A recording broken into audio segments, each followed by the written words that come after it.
Have you ever imagined dying for a few minutes and returning with an urgent warning for all humanity? Have you ever stopped to think about what exists beyond death and what is about to happen to our world? Today, you'll hear the story of a teenager who drowned in a brutal flood, crossed to the other side, and saw Jesus face to face, receiving a terrifying vision of the global catastrophes that are about to unfold.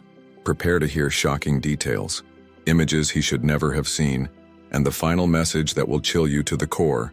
Prepare now. Subscribe to the channel so you don't miss any stories like this, and comment below which city you're watching from. Let's work together to spread this warning to as many people as possible. My name is Noah Burns. I'm 17 years old and I live in Lafayette, in southern Louisiana. When I close my eyes, I can still smell the mud and gasoline floating in the water. I don't know how to talk about this without sounding crazy. I was supposed to be dead. Part of me died. And what I saw when I left this body, good heavens, no one is ready. It was September 14th. It had been raining nonstop for days. They said it was going to be the flood of the century, but we'd heard that before. My father said, "It's just another Vermilion River flood. It'll pass soon." But it didn't. It arrived in the early hours of the morning. The water came through the windows as if it had a will of its own. My mother screamed at me to grab my things and run, but there was nowhere to go. The entire neighborhood was a black lake. I remember the sound. It was a roar, not of wind or thunder, but as if the earth itself were screaming. I heard it. I felt it. We swam out the back door. My younger brother was in my lap, crying so hard I thought he was going to swallow water just from sobbing. My mother was clutching bags, her cell phone, her documents, as if anything could be saved. That's when I heard the neighbor's screams. Mr. LeBlanc, old, in a wheelchair, water up to his chest inside the house. We knew he would die if he stayed. My mother screamed at me not to go. I didn't think twice. I let go of my brother and swam to the man's house. I tried to open the door, but I couldn't. I smashed the window with my shoulder. I cut myself all over, but I pulled him out. That's when it happened. The current grew even stronger. I don't know if something collapsed or if a boat hit us. I just know I felt the impact. My hand slipped from his arm. I watched him disappear underwater. I felt my chest fill as if breathing mud. I drank rotten water full of oil and blood. The world spun. Everything went dark. I remember the pain. It wasn't brief. My chest burned like embers. My ears rang with pressure. I felt something hit my head. I saw a red flash. And then, silence. So deep it terrified me. It was as if all sound had been ripped away from the world. And then I was standing, or at least I thought I was, because there was no ground. There was nothing, just a living darkness. Not like night, but as if the darkness itself were breathing. I tried to scream, but my voice wouldn't come out. An impossible cold began to consume me from the inside out. And I knew I was dead, but it wasn't the end, it was just the beginning. Because the moment I realized I was dead, a light appeared, so violent it blinded me. It wasn't a flashlight, a car, a hospital. It was a living, intelligent light, and from it came a voice. Not with words, but one that exploded within me. "You're not ready. You need to see." That's how it started. As the light engulfed me, I felt as if every piece of me was being ripped away. It wasn't flesh. It was something deeper, as if my soul was screaming. There was no longer physical pain, but absolute, pure terror, as if I were standing naked before something that knew everything about me. I tried to close my eyes, but I had no eyelids. I tried to cover my ears, but I had no hands. It was just awareness, exposed, without any barriers. Everything I'd ever done, everything I'd ever thought, good or bad, was there. It was as if the air itself had a memory. Suddenly the light changed. It didn't disappear, it became softer, golden, and I saw a figure emerge from it. It didn't walk. It didn't float. It was part of the light. When the outlines became clear, I knew who it was. Not because I recognized a face from a movie or a church. I knew because my soul recognized it before my mind understood. It was Jesus. I tried to speak. I tried to say anything, to apologize, to beg to come back or to stay, but I couldn't. It was as if communication wasn't about words anymore, only about who I really was. And what was I there? Fear, guilt, a terrified child. He didn't smile like a church-stained glass smile, but there was such brutal love in his eyes that it disarmed me. It was the kind of love that doesn't pat you on the head, love that destroys lies. I felt everything collapse inside me. My courage, my anger, my distrust. I cried without tears. He called me by name, not with his voice, but with his whole being. Noah. In that sound was the weight of a million thunderclaps and the tenderness of a mother's sigh. I wanted to shrink away, disappear. He knew everything. Every lie, every rotten thought, every hidden fear. But there was no condemnation. There was sadness. That's when he spoke, still without moving his lips. Do you think you're ready? I felt my soul saying no, no. I wanted to protest, to lie, to say yes, that I was good, that I had tried to save someone. But it was no use. There was no defense. I was seen. He came closer. He didn't walk. It was as if the space gave way to him. And when he was so close I thought he would be destroyed, he reached out his hand. I trembled inside. When he touched me, it was like fire, but a fire that didn't hurt. A fire that exposed everything. I felt something open in my head, as if a lid that had always limited me had been ripped away. And then the images began. But they weren't dreams. They were realities. I wasn't watching. I was there. Each vision engulfed me like a whirlpool. And he just said, "Look." His words threw me out of that light as if I'd been thrown off a cliff. Everything around me became motion, sound, smell. I was wet again. But it wasn't the Vermilion River. It was a raging sea. I landed on my feet on a street I didn't immediately recognize. Colorful buildings, billboards in Portuguese.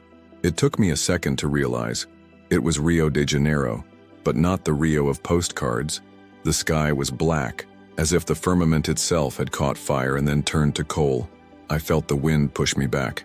I saw people running, screaming, barefoot children, old women with bags, young people filming with their cell phones before realizing the horror, because there on the horizon, a wall of water grew like a monster. It wasn't a normal wave. It was as if the ocean had been possessed by pure fury. And I wasn't just watching, I was there. I could smell the salt and sewage, the sound of metal grinding against each other. The screams were so high-pitched they tore me apart. In the blink of an eye, the water arrived. Not like a beach wave. It was a liquid steamroller. I saw people being sucked in like dolls. I saw an entire bus spin in the air before sinking with a crash. I wanted to look away, but I couldn't. His voice echoed inside. "This has already started." I tried to protest. Why? But there was no answer. Just the scene consuming me. Suddenly, I was pulled back in. I didn't walk. I didn't fly. It was like I was being sucked into another reality. When I opened my eyes, I was in New Orleans.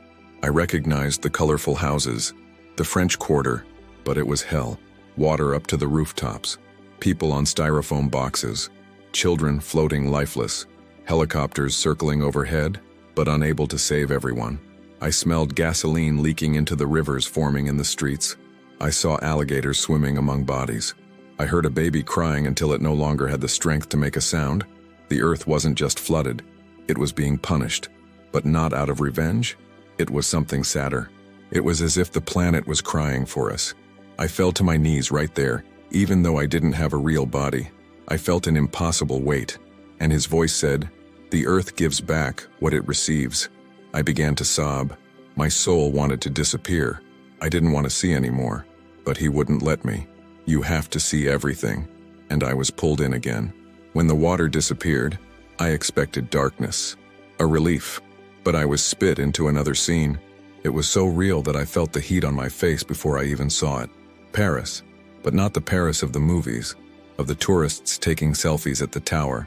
It was a cemetery in flames. The trees in the parks burned like living torches. The air was pure smoke. I tried to breathe, but my spiritual lungs burned as if they were made of paper.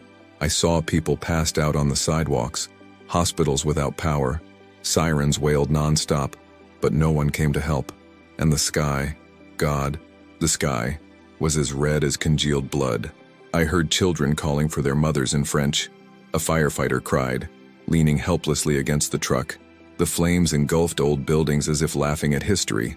I wanted to cover my ears, but I couldn't, because the fire wasn't just burning the buildings, it was screaming. It was as if the element itself was alive, saying, "Look at me. Look at the price." His voice echoed. The earth tries to warn, but they don't listen. I felt smaller than a grain of sand, and before I could process it, I was sucked in again. Now I was in Germany, but there was no fire. There was water, lots of it. I saw subways turn into watery graves, people crushed against windows trying to get out. I banged my hands on the windows, but there was nothing to hold. I couldn't help. I could only watch. The despair was global. In Milan, I saw the sun become an enemy. No clouds, no wind. I saw elderly people falling in the streets, children begging for water from parents who had none to give, empty supermarkets, dry fountains cracked like skin. Then came South Korea, a killer, unseasonable blizzard, dead plants under meters of snow, power lines snapped with shrill sounds. I saw families hugging each other to keep from freezing. I saw mothers covering babies with their bodies until they died. In seconds, I traveled the planet. Mexico, a hurricane that appeared like a sea demon, without warning, without logic. Holland, canals spewing water into the streets, turning bicycles and bodies into wreckage. Poland, tornadoes appearing out of nowhere, tearing up entire houses like toys. Everything connected, a dance of destruction without a conductor. And every time I felt myself on edge, trying to turn away, trying to beg him to stop, his voice just said, "Look, you need to see it." My heart, or whatever I had in it, was breaking. I couldn't take it anymore, but he wouldn't let me go. I fell to my knees, if knees even exist in this place. I cried so hard I thought I would dissolve, but I had no body, only sensation. He was there, close to me. I didn't always see him with my eyes. It was more like feeling a sun behind a cloud, but his presence was total. I was shaking, not from the cold, not from physical fear. It was spiritual fear, a dread that doesn't make you run away, but forces you to face who you truly are. And he said, not with a voice, but burning within me, "You ask why? Because the world no longer listens." Suddenly, everything around me transformed. I was floating above the entire planet, but not like a pretty satellite. I saw cracks opening like living wounds in the crust, glaciers cracked like rotten teeth, oceans boiled, bubbling like a cauldron. I saw animals running amok. I saw forests turn to ash in the blink of an eye. I saw rivers changing course like wounded snakes. And more than seeing, I heard a dull, deep, continuous sound, a lament. It wasn't wind. It wasn't water. It was as if creation itself was crying out for help. I asked wordlessly, with what I was, "Are you mad at us?" And his answer tore everything inside me apart. "It's not anger. It's pain." That destroyed me. I saw people glued to their cell phones, engaged in political debates, laughing at the warnings, religious leaders preaching success while the earth died beneath their feet, churches devoid of compassion, filled with ego. I saw hungry children begging for food in rich countries that threw away the excess. I saw global leaders giving speeches about hope while signing documents that condemned millions. It was as if I saw the heart of the world, and it was necrotic. I felt the earth's pain as if it were my own. Every earthquake, every flood, every drought, not as phenomena, but as desperate letters written in blood and mud. And he said to me, "They speak loudly, but they don't listen anymore." I wanted to disappear. I wanted to wake up in my room. I wanted my mother to call me for dinner, but there was no escape, because the planet wasn't just a place, it was a witness. And he whispered in me, as if every atom was screaming, "Tell them, prepare for what is coming." When he said, "Tell them to prepare," I felt a flash of light shine through me. Not ordinary light. It was a truth so dense it felt overwhelming. I wanted to cover my soul's ears, but I couldn't, and the world changed again. Now I no longer saw specific cities, floods, or flames. I saw people, crowds, like ants in endless lines, buying, selling, laughing, fighting, filming it all to post. I could see the glow of the screens on their faces, but their eyes were empty, like the living dead smiling, and his voice exploded in me. They distract themselves so as not to listen. Suddenly, everything went silent, a horrible silence, as if sound itself had died. I saw families sitting in front of the TV eating pizza, while on the other side of the planet a child drank rotten water. I saw powerful men signing agreements with false smiles, closing deals that destroyed entire forests, entire rivers. I saw preachers in pulpits saying, "Hallelujah," while counting stacks of money. I saw police beating protesters. I saw protesters looting stores. I saw churches divided in ego wars. I screamed at what I was. "Why do you show me this? I can't take it." He replied sadly, "Because you asked for help. And there is no help without seeing." The images changed again. I saw children praying alone in favelas, old women with rosaries in hand praying for their imprisoned sons, men kneeling in destroyed fields, shouting to the sky, unsure if anyone was listening. And then above each of them I saw lights, small, flickering, but real, like flames in a gale. He made me feel hope, but a fragile hope, dependent. It is these prayers that hold the world together. I cried again.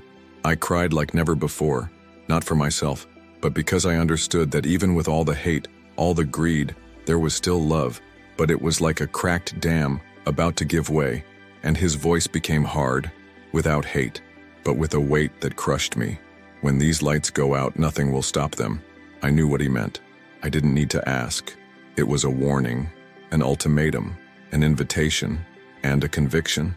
I felt myself shrink before him, a nothing, a worm.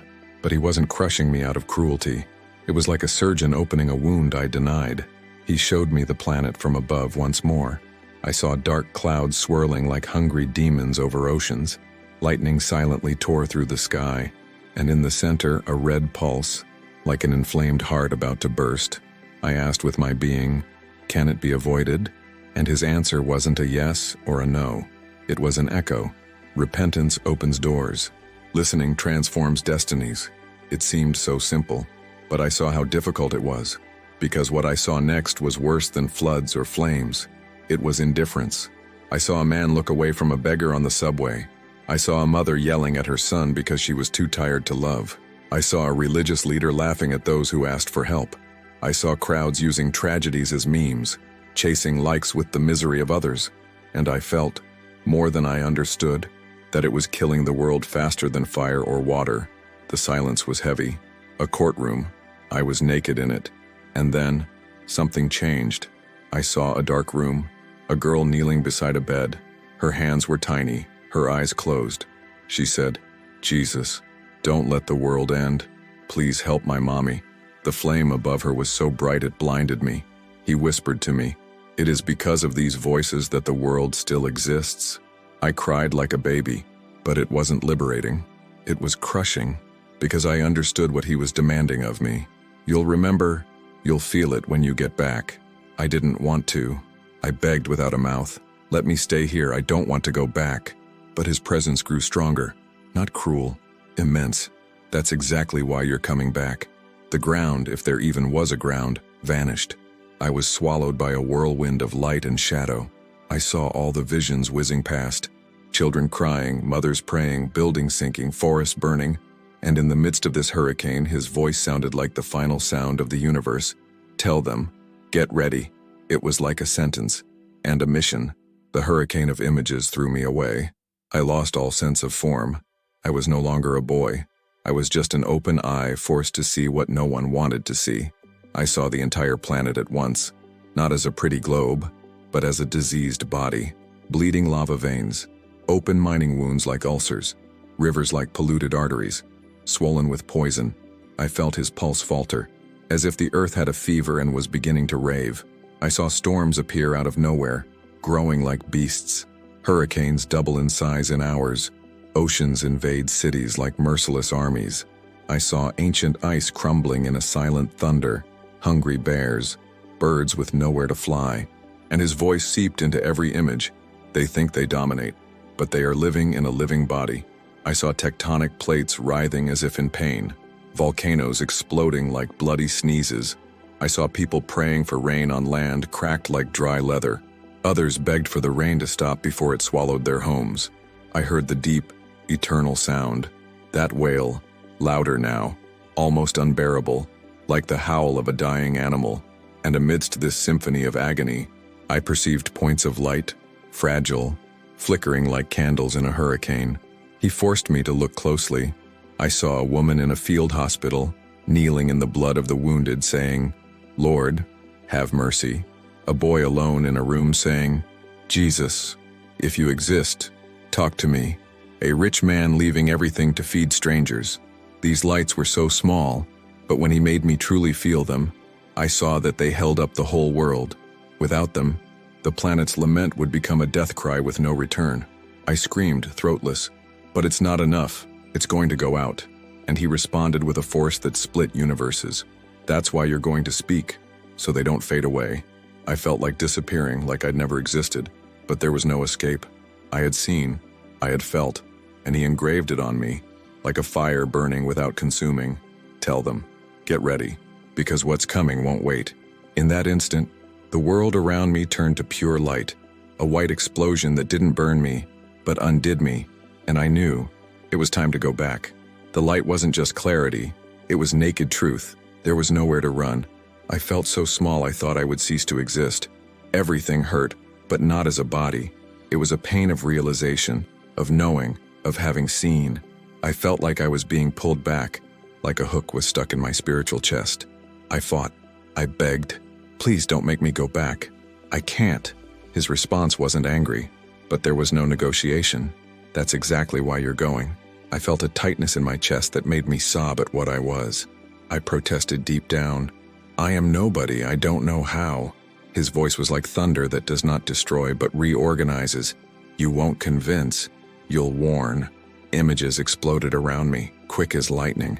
I saw New York with flooded subways, cars piled up like broken toys, people live streaming as they were swept away. I saw Tokyo shaking until buildings crumpled like wet paper. I saw Sydney shrouded in orange smoke, people in makeshift masks crying. I saw Dubai with the sea swallowing the gleaming skyscrapers. I saw Los Angeles cracking, swallowing entire streets.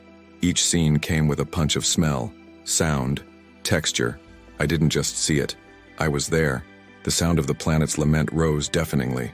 It was as if the rocks themselves were screaming to be heard, and in the middle of it all, superimposed, I saw the candles, the fragile flames, children kneeling in the mud, praying, grandparents holding family photos, whispering prayers, young people alone in a dark corner saying, "Jesus, hear me." These lights held death. He made me feel balanced, like an impossible weight held up by silk threads. And I understood. It only took one breath for those lights to go out. And he said, "With the authority that creates worlds, you will remember, and you will speak, even if they don't want to hear." I cried, but there were no tears, only pain and acceptance. When you open your eyes, everything will seem normal, but you will know. You will feel time shorten. You will hear the thunder before the lightning. I felt myself falling, not like an object, but like someone being ripped from a womb. Light became sound. Sound became darkness. Darkness became nothing, and I was ready to cross back. As I fell back down, I felt something different. It wasn't just fear or pain.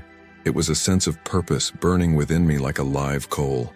The light around me grew thin, like a veil torn by the wind. I could feel the other side, the sound of water drowning me, distant screams, sirens, but he was still there. Even though I couldn't see him anymore, his presence pierced me. The voice, or that which was more than a voice, spoke to me one last time. "Remember, they don't have to believe you. They have to listen." I was trembling inside. "What do I say?" It came like a calm thunder, a verdict. "Say, get ready." The sound of those words entered me like a code, like a mark. I knew I would never forget it. And then he showed me one last image. I saw a child in a dark alley, dirty skin, torn clothes, but his eyes, God, his eyes, they were two suns, two universes. The child raised his hands to the black sky and said, "I'm here." The flame above her lit up the miles, and I felt hope, the most painful of hopes, the one that demands sacrifice. His voice rang out, heavy as fate. "As long as there is one who cries out, there is a chance. But time is short. The first cracks have already begun. When you hear the roar, you will know I have spoken." My entire being twisted. I wanted to beg to forget. "Please, I don't want to remember." Silence. Absolute silence. But not empty. It was a silence that carried weight, like the gaze of a father who knows he can't lie to his son. And then, with the strength of 1,000 dying stars, he said, "The truth hurts, but it heals. Go." At that moment, I felt everything come back. The water around me, cold, dirty, stinging my cuts, the weight of the body crushing me, the pain, as if a red-hot iron had been thrust into my lungs. I heard voices shouting my name. Someone was beating me in the chest. I vomited muddy water. My eyes opened for a second. I saw faces distorted with fear. Rain hammered my face.